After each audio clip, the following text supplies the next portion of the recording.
What's up guys, Celestia here again, back with a Platinum guide. This time it's for the Legacy of Kain series, Blood Omen 2. This is actually one of the games that's on the PlayStation subscription at the moment, and for any of you who don't actually keep up with some games that are releasing, the Soul Reaver series is actually getting a remaster as well, and I'll be doing a guide on that, but this is pretty much one of the games in that series. As you saw there, this game actually does have a rewind feature, because it is actually an emulated game technically. So you download it from the store and you can actually rewind and make save states and things, which you probably will actually need because this game crashed on me a fair amount of times when I was playing it. Only near the end of the game though, but I have seen a lot of people say they have had a lot of crashes. But anyway, this game is a fairly easy platinum.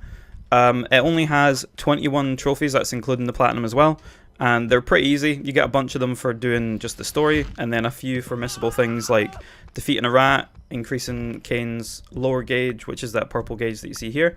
And to be fair, there's not many that you can miss, but I'll run through them in this video so you can keep up with me. This isn't going to be a full run through because the game takes about 15 hours to play through, and I don't really want to release that, and I've pretty much deleted all the footage for it, so this is just like a quick rundown on how to get them and what to look out for if you think you're going to miss something. So just to put it out there first, you can see me using the rewind feature here to constantly kill this guy in stealth. I tried this to see if it would actually allow me to do the trophy for 15 stealth kills by just rewinding the game. It doesn't work, so don't try this. But the 15 stealth kills are very easy in this game. So the first trophy I actually get in the game is this one right here. It's for killing a rat in the game. It's called Ha Got One, and you can actually see a lot of these rats just kind of running around. So if you see one, just make sure you can hit it. I don't know if you need a weapon to hit it, but you can actually do it with your claws probably as well. The next one is for breaking a bunch of weapons. So you can actually get this through the course of the game. The only way to really break a weapon is to hit someone when they're blocking, or if you block yourself and just hold up your weapon and then just let the enemy keep hitting you a bunch of times. There is a setting in this game where you can make it so that your block is easier and you just hold down the block button instead of having to time it, which is what I would recommend for that because it's much easier. So you'll see me actually getting the trophy here. This is what I mean. If you just hold down the block button, this enemy will just keep attacking you. They only attack one at a time, which is amazing, because otherwise you'd just be getting overrun most of the time. But you see the durability of the weapon at the top near your bar, which as soon as they do a few more hits, it breaks. And then I get the trophy here. I also get the one for 15 enemies with stealth here, which is another good one to do, because you can run away into the mist and just cloak yourself. The only thing is, with the weapons, if you pick up one, you can't drop it. So either rewind your game if you pick it up by accident, if you're going for the one for defeating 2 chapters of the game with just your claws. I did this at about chapter 4 or 5, and I would recommend maybe doing it in the first or second chapter, just because if you do it at those chapters, I actually had to reload after getting the trophy, because I was going to miss some weapons in the game, because there is actually a trophy for picking up I believe it's 10 unique weapons in the game. I'll show you a list of the weapons as well. But as you see, I got the stealth kills there and the weapon break.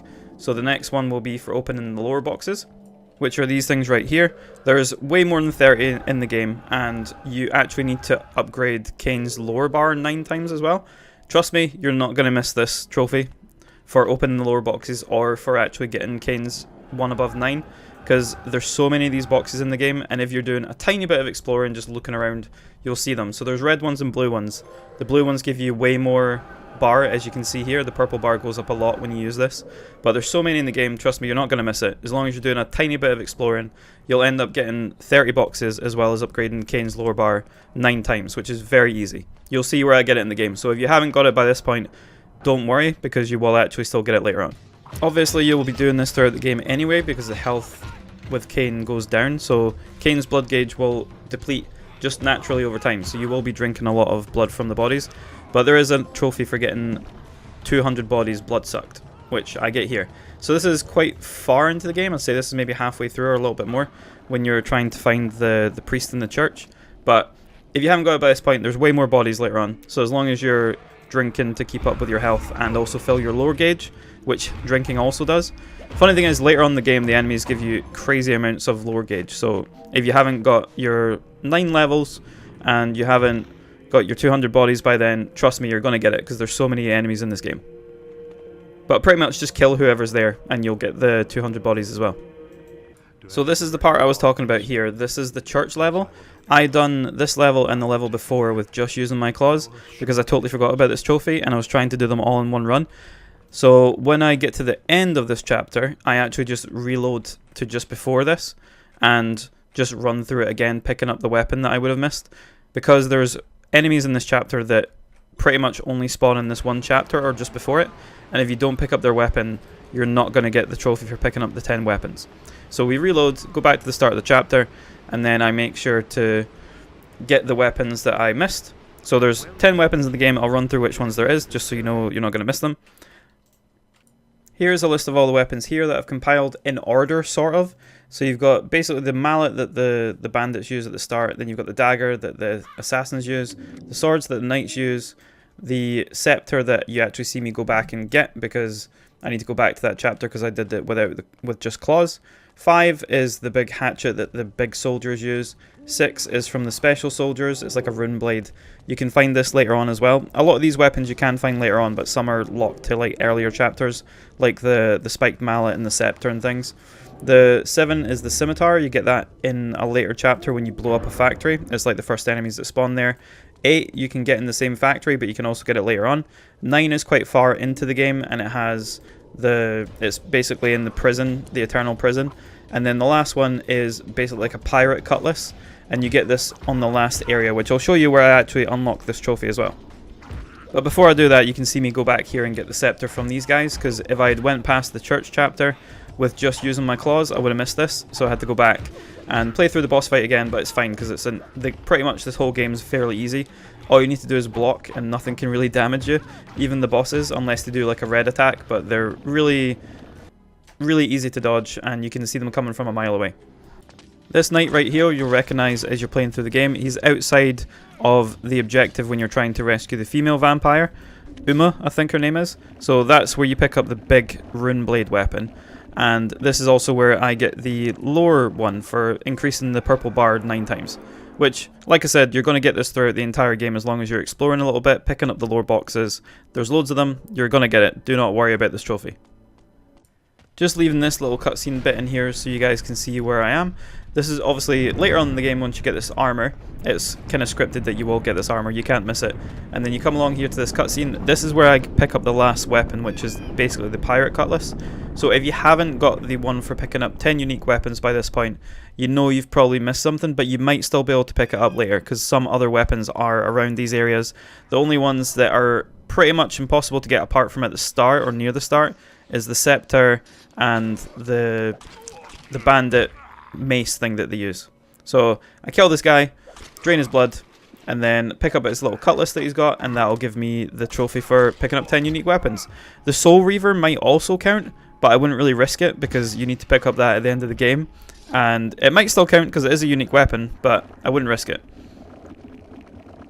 But then once we've drained this guy, which has a lot of blood, we'll pick up his weapon right here, and trophy unlocks, Tools of War, 10 unique weapons. That is pretty much it for anything missable in this game. The only thing that you'll be getting after you've done all that, this was the only trophy that I had left to do. Pretty much when you're in the Eternal Prison, you kill this crazy vampire and you get his immolation ability, which allows you to basically just immolate any person that you're fighting as long as your bar's full.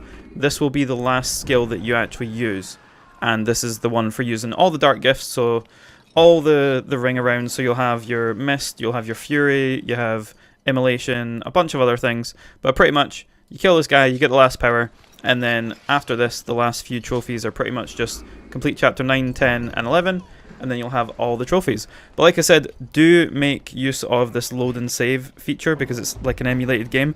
I did have a lot of issues near the 9th or 10th chapter where it would just crash constantly, and it was very annoying, so I would recommend using the actual save system in the game just to make sure that you are not having to sit through cutscenes, because the cutscenes are actually unskippable. So make sure you can actually save during the cutscene as well with this load and save feature. That's what I did to actually get past some of it. But that's pretty much it for the Platinum Guide, guys. Very easy Platinum. Amazing that they brought this game back out because I actually loved this game back in the day, and I can't wait to play Soul Reaver 1 and 2 again. I'll be making guides for them. But hopefully this has been a little bit helpful. Like I said, the only ones that are really tricky are just the weapon one. You get all the abilities as you go through the game. The lore boxes, they're all over the place. Increasing your lore 9 times. You're going to do that way more than 9 times. And yeah, enjoy the Platinum. Very nice little run. Hopefully you don't have any bugs or crashes like I had. and it's nice smooth sailing to the platinum. If you guys have any comments, leave them down below. If you want to see the Soul Reaver platinum when I do it, I'll be releasing that obviously in December when it comes out. And thank you so much for watching. You guys have a great day. See you in the next video. Bye bye.